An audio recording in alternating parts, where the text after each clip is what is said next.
Ang probinsya sa Sugbo ang labing adunahang lalawigan sa nasod. Base kini sa assets nini, batod sa Commission on Audit. Apan usa ka kongresista nakapangutana nini kung natagamtaman ba ang maong katigayunan sa katawhan. Anong report ni Nico Serino. Base sa 2017 Annual Financial Report sa Commission on Audit, giila ang Cebu Province nga labing datong lalawigan sa tibok nasod. Moabot sa 34.14 billion pesos ang assets sa probinsya.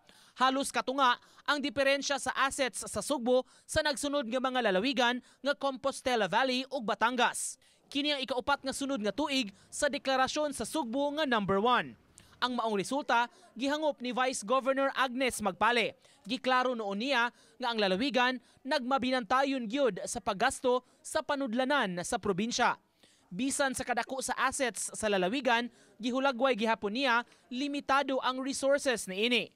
It doesn't mean nga because we are that rich, we can meet all the needs. Dili baya.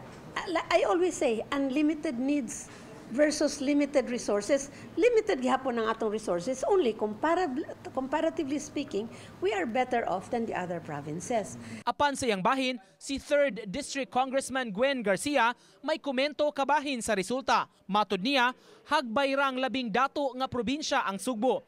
Apan ang iyang pangutana kung natagamtaman ba o nakabenepisyo ba kini sa yanong mga lungsuranon.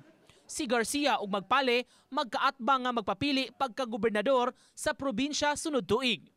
Agi og reaksyon, gipasabot sa vice-gobernador, lain-laing sektor ang gitutukan sa lalawigan kung programa ug proyekto ang hisgutan. Pasabot niya, nahasubay gihapon kini sa 6-point key agenda sa Administrasyong Davide.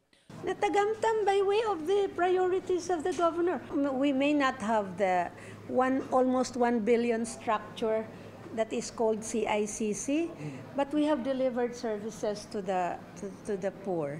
Sa pikas bahin, sa mga syudad sa Pilipinas, ana mahimutang sa 4th place ang Cebu City sa labing dato. Gisundan sa Sugbo ang Makati nga labing dato, Quezon City ug Manila. 33.86 billion pesos ang total assets sa Cebu City. Nico Sereno, Balitang Bisdak.